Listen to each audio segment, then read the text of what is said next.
नमस्ते बच्चों। आज हम पाठ चौथा पढ़ने वाले हैं, जिसका नाम है भारत का लाल यानी भारत का बेटा।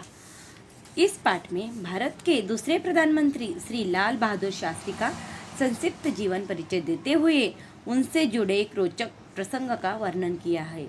यह प्रसंग दिखाता है कि किस प्रकार महानता के गुण उनमें बचपन से ही दिखने लगे थे। इस पाठ में इसके बारे में बताया है, लाल बहादुर शास्त्री के जीवन के बारे में बताया है। तो अभी मैं ये पाठ पढ़ती हूँ। वर्षा के दिन थे, गंगा नदी में बाढ़ आई हुई थी। एक बालक नदी के किनारे उदास बैठा था। बारिश के क्या थे, दिन थे, और नदी को क्या बाढ़ आई थी, और एक बालक था, वो नदी किनारे उदास बैठा था। उसे नदी के पार जाना था, किंतु नाव वाले को देने के लिए उसके पास पैसे नहीं थे। उसे कहा जाना था, नदी के पार जाना था, पर उसके पास पैसे थे क्या, नहीं। उस लड़के के मित्र बोले, तू चुपचाप नाव में बैठ जा, नाव वाले को पता ही नहीं चलेगा। बालक ने कहा, मैं चोरी नहीं करूँगा। उसके मित्रों ने क्या बताया कि तू चुपचाप बैठ जा और किसी को पता भी नहीं चलेगा, पर उसने ऐसे किए क्या, नहीं। दूसरे लोगों ने भी कहा, बच्चे नाव में बैठ जा, तेरे पैसे हम देंगे। बालक ने कहा, धन्यवाद। वह किसी का एहसान भी नहीं लेना चाहता था। उसके मित्रों ने तो उसे कहा, पर जो लोग थे उन्होंने भी कहा कि तू बैठ जा, तेरे पैसे हम देंगे, तेरे पास पैसे नहीं है तो। पर वो बालक ने उनको धन्यवाद कहा, पर वो किसी का एहसान लेना चाहता था क्या, नहीं।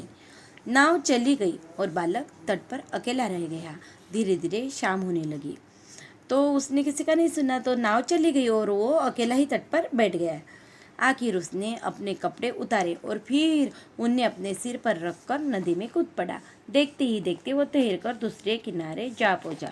उसने क्या किया बच्चों, वो तट पर बैठा था अकेला, तो उसने क्या किया, शाम होने लगी तो अपने कपड़े उतारे और उन्हें सिर पर रख दिया और वो नदी में कूद पड़ा। और नदी में कूदने के बाद वो देखते ही देखते तैरकर किनारे पर जा पहुंचा। क्या तुम जानते हो यह स्वाभिमानी और साहसी बालक कौन था? बच्चों, तो आप जानते हो क्या कि ये बालक कौन था? यह बालक आगे चलकर हमारे देश का प्रधानमंत्री बना और लाल बहादुर शास्त्री के नाम से प्रसिद्ध हुआ। यह जो बालक था वो तैरकर आया था, वो कौन था? वो स्वाभिमानी बालक लाल बहादुर शास्त्री थे। वो हमारे देश के प्रधानमंत्री बने थे। लाल बहादुर शास्त्री का जन्म 2 अक्टूबर सन 1904 इसको हुआ था। बचपन में ही उनके पिता की मृत्यु हो गई थी। अनेक कष्ट सहते हुए वे आगे बढ़ते गए और अपने गुणों के बल पर भारत के प्रधानमंत्री बने। इनका जन्म कब हुआ था? 2 अक्टूबर को।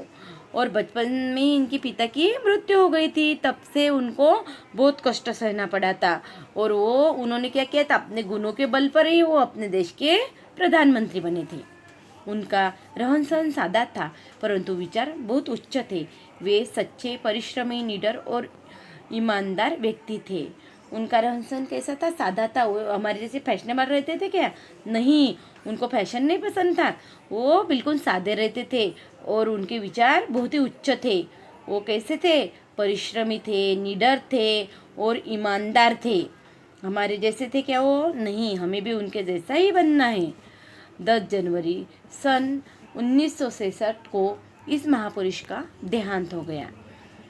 युगों तक न केवल भारत के लोग बल्कि सारी दुनिया के लोग उन्हें सम्मान से याद करते रहेंगे। उन्होंने देश को एक नारा दिया, जय जवान जय किसान। बच्चों, हम जय जवान जय किसान ये नारा बोलते हैं। ये नारा हमें किसने दिया था? यह नारा हमको हमारे लाल बहादुर शास्त्री ने दिया था, जो हमेशा हमें संघर्ष करने में और प्रगति की राह पर बढ़ने के लिए प्रेरित करता रहेगा। उनका नारा था जय जवान जय किसान। यह नारा लोगों को संघर्ष करने में और प्रगति करने में क्या करता है? राह दिखाता है। उनके नारे से हम प्रेरित रहते हैं। इस प्रकार उन्होंने लोगों को प्रेरणा दी और उनको हम भारत के लाल के नाम से जानने लगे। तो बच्चों, आपके समझ में आया क्या ये पाठ? ये पाठ आपको 2-3 बार पढ़ना है और इसके जो कठिन शब्द हैं वो आपको अपने नोटबुक में लिखने हैं। धन्यवाद बच्चों।